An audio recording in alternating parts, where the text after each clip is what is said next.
வணக்கம் வணக்கம் வணக்கம். ஜிஎம்பி மாயவரம் வாசனை யூடியூப் சேனலை சப்ஸ்கிரைப் பண்ணி ஷேர் பண்ணி கமெண்ட் பண்ணுங்க. உங்கள் அனைவருக்கும் நன்றி கலந்த வணக்கத்தோடு. பலரும் பலவிதமா சொல்றாங்க, இருந்தாலும் நான் வீடியோ போட்டுக்கிட்டு தான் இருக்கிறேன். என்னோட குரூப்ல உள்ள வாட்ஸ்அப்ல உள்ள நண்பர்கள் தயவு செய்து பாக்குறீங்க, ஒரு லைக்கு கூட போட மாட்டீங்க.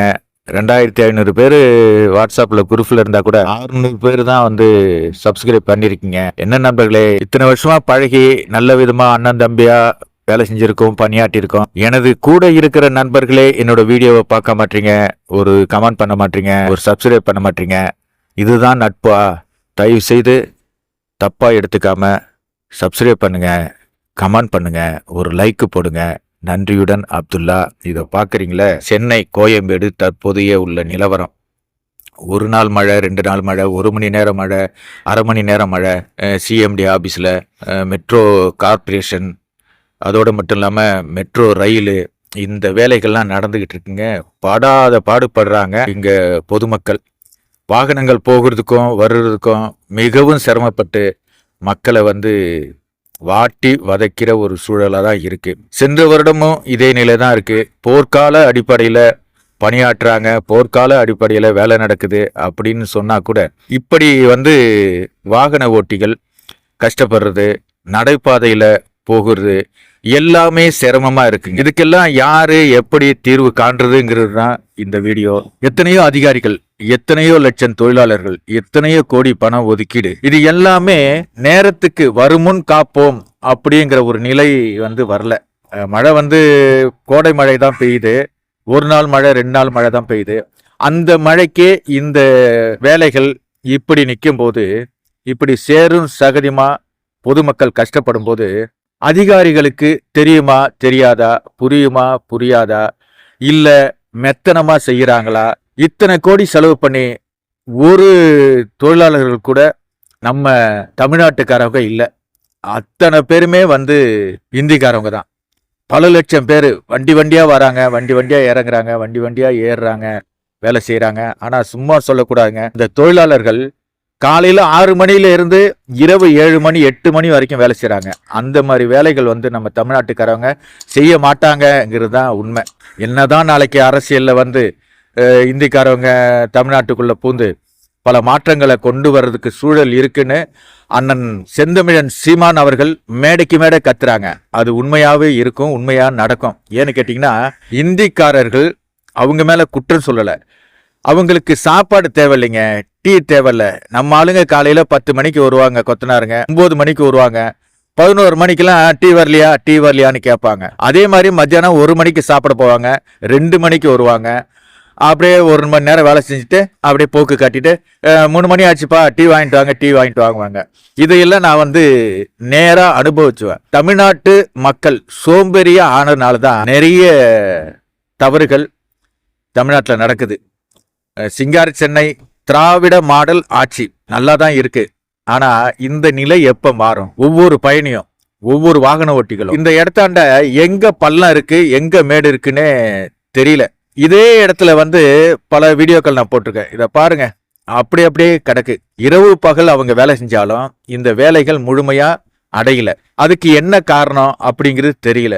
இந்த நடைபாதையில வியாபாரிகள் சாயந்தரம் காலையில இந்த வழியா தான் போவாங்க. அப்ப அங்க தண்ணி வந்து தேங்கி கிடக்கிறதால எங்க பள்ளம் இருக்கு, எந்த இடத்துல குழி இருக்குன்னு தெரியாம கீழே விழுந்துடுறாங்க. பல முறை நானே பார்த்திருக்கேன். சில நேரங்கள்ல அவங்கள வந்து நம்ம தூக்கி விடலாம், அனுசரிக்கலாம். எப்போதுமே அது நடக்காது இல்லைங்களா? நம்ம ஒரு பொதுநலவாதியா இருந்து அதை செய்வோம். இங்கே வந்து இந்த மழை நீர்ல இந்த சேரும் சகதியமா இருக்கிற இடத்துல எத்தனை வண்டி போகுது, எத்தனை அதிகாரிகள் போவாங்க, இதுக்கு என்ன விமர்சனம்? ஆனா கொண்டு வராங்க பெரிய பெரிய மிஷினு, பெரிய பெரிய பொருள் எல்லாம் வந்து வானுயர மிஷின்லாம் வருது. அங்கெல்லாம் பார்த்தீங்கன்னா நமக்கே புல்லரிக்குது. இந்த மிஷின்லாம் எப்போ வந்தது சென்னைக்கு, எப்படி வந்தது சென்னைக்கு? இவ்வளோகான கொண்டு வந்து இத்தனை பேர் பணி புரிஞ்சும் இந்த தேவையான காவா நீர் சரி செய்யறதுக்கு முடியல. திட்டமிடல் சரியாக தான் திட்டமிடுறாங்க, சரியான மனிதர்கள் தான் வேலை செய்கிறாங்க.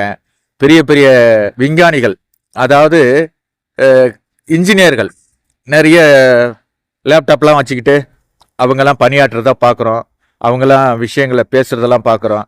இருந்தாலும் இதை போர்க்கால அடிப்படையில் இந்த மழைக்கே இது வந்து இந்த நிலைக்கு இருக்கும்போது இன்னும் கொஞ்சம் லேட்டாக மழை அதிகமாக இந்த பாதை வந்து ரொம்ப சிதலமடைஞ்சிடும். அதோட மட்டும் இல்லைங்க, உலகத்துல உள்ள நம்ம இந்தியாவில் உள்ள அத்தனை மாநிலத்திலிருந்து வண்டிகள் லாரிகள் வந்து சரக்கு ஏற்றிக்கிட்டு நம்ம கோயம்பேடு மார்க்கெட்டுக்கு வருது. அவங்களுக்கு வந்து எந்த இடத்துல பள்ளம் இருக்குன்னு தெரியாது. தமிழ்நாட்டு டிரைவருங்களா இருந்தாக்கா இந்த இடத்தாண்ட பள்ளம் இருக்கு, அன்னைக்கு வந்து இந்த இடத்தாண்ட இருக்குன்னு. ஆனா அவங்களுக்கு தெரியாத அந்த லாரிகள்ல சரக்கு வேன்கள்ல கொண்டு வரும்போது பல இடங்கள்ல பழுதாகி டயர் வந்து கைட்டிக்குது, பஞ்சர் ஆயிடுது, அப்படியே நின்றுடுது. அப்ப டிராபிக் வந்து அதிகமாயிடுது. பொதுமக்கள் பயணிக்கும் ஒரு ரோடு, லட்ச மக்கள் இங்க வராங்க, லட்ச மக்கள் வந்து வியாபாரம் பண்றாங்க, லட்சக்கணக்கில் வந்து வருமானம் வருது, சம்பாதிக்கிறாங்க. எங்கேயும் வேலையே இல்லாத மனிதர்கள் கோயம்பேடு மார்க்கெட்டுக்கு வந்தா வேலை அப்படியே குமிஞ்சு கிடக்குங்க, செய்யறதுக்கு தான் ஆள் இல்லை. ஆனா இந்த மெட்ரோ நிர்வாகம், மெட்ரோல மட்டும் தமிழ்நாட்டுக்காரங்க வேலை செய்யறதுக்கு கஷ்டம். இதை பாக்குறீங்களா? இந்த மிஷின்லாம் பாருங்க, இந்த மிஷின்லாம் பார்க்கும்போது நமக்கு அப்படியே கண்ணை கூசு. எவ்வளோ உயரத்துக்கு பாலம் கட்டுறாங்க, எவ்வளோ உயரத்துக்கு மெட்ரோ ரயில் விட போகிறாங்க அப்படின்ட்டு ஆச்சரியமாக தான் இருக்குது. நான் ஏற்கனவே பல வீடியோக்கள் போட்டிருக்கேன், மெட்ரோ ரயில் மிகவும் சிறந்த ஒரு பயணம் அப்படின்ட்டு. அந்த பயணத்தை வந்து திரும்ப இது கோயம்பேட்டிலேருந்து சிம்மாநேரு, விருகம்பாக்கம், அப்படியே திரும்பி நம்ம போரூர், ஐயப்பந்தாங்கல் இங்கெல்லாம் போகிற வழித்தடங்கள் தான் இங்கே ரெடி ஆகிட்டு இருக்கு. ஆனால் இந்த காலகட்டத்தில் நம்ம படுற கஷ்டம், நடைப்பயணமாக இருந்தாலும் சரி, டூ வீலரில் போனாலும் சரி, ஆட்டோவில் போனாலும் சரி, காரில் போனாலும் சரி, அப்படியே ஒன் வேன்ட்டு திசை மாற்றி விட்டுடுறாங்க. திசை மாற்றி விட்டு ஒரு 10 கிலோமீட்டர் 5 கிலோமீட்டர் வேஸ்ட்டாக நம்ம சுற்ற வேண்டியதாக இருக்குது. இந்த பயணத்துக்கெல்லாம், இந்த செலவுக்கெல்லாம் யார் பொறுப்பு? என்னைக்கு இந்த பிரச்சனைகள் தீரும்? என்னைக்கு இது வந்து சரி செய்வாங்க அப்படிங்கிற கேள்வியோட தான் இந்த வீடியோ. இதை பாருங்க, வேலை நடந்துகிட்டே இருந்து 2 நாளா தொடர்ந்து பெஞ்ச மழையில அப்படியே தண்ணி கட்டி நிக்குது பாருங்க. பாதி ரோடு அடைச்சிட்டாங்களா, பாதி ரோடு வந்து அவங்க பள்ளம் தோண்டி போட்டிருக்காங்க.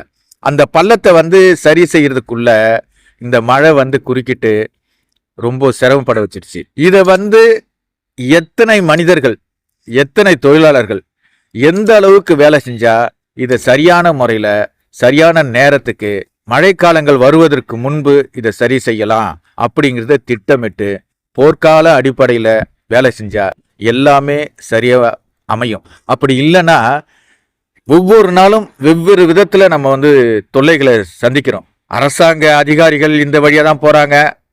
நம்ம சிஎம்டி ஆஃபீஸு, பெருநகர வளர்ச்சி குழுமம் ஆஃபீஸ் இங்கே தான் இருக்குது. பல காவல்துறை அதிகாரிகள் இந்த வழியாக தான் போகிறாங்க. எல்லா டிபார்ட்மெண்ட்டும் உலகத்தில் நம்ம இந்தியா கவர்மெண்ட்ல உள்ள அத்தனை அதிகாரிகளும் இங்கே தான் வாழுறாங்க, இங்கே தான் பார்க்குறாங்க, இங்கே தான் போகிறாங்க. எப்படி அவங்களுக்கு நேரத்துக்கு போய் சேர முடியுது, எப்படி பயணம் இனிதாக அமையுது, அப்படியே கலகலத்து போயிடுதுங்க. பைக்கு ஓட்டிக்கிட்டு சமீபத்தில் மவுண்ட் ரோடு போனேன். அங்கேருந்து போயிட்டு வர்றதுக்குள்ள எனக்கு இடுப்பு வலி வந்துச்சு. ரொம்ப அன்னைக்கெல்லாம் ரொம்ப டயர்ட் ஆகிட்டேன். அது காரணம் என்னன்னு கேட்டிங்கன்னா, சுற்றி வர வேண்டியதாக இருக்குது. ஒரு இடத்துக்கு போகிறோன்னா ஒரு குறிப்பிட்ட நேரத்துக்கு போகணும் அப்படிங்கும்போது அங்கே மெட்ரோ ட்ரெயின் போகாத ஒரு இடம், அப்போ பைக்கில் தான் போகணும். அந்த பைக்கை ஓட்டிட்டு இருக்கும்போது இடுப்பு வலிங்க, இடுப்பு வலி அப்படி வலிக்குது. சீட்டில் உட்கார முடியல, வெயிலோட தாக்கம். இதை பார்க்குறீங்களே, ஜென்ரேட்டர் வச்சு இரவு பகலாக வேலை செய்வாங்க. இந்த மழையால் இதெல்லாம் தடைப்பட்டுருக்கு. இப்படி செஞ்சும் கூட சரியான நேரத்துக்கு, சரியான மாதத்தில், சரியான வருஷத்தில் இந்த வேலைகளை முடிக்க முடியல. அதுக்கு காரணம் என்னன்னு தெரியல.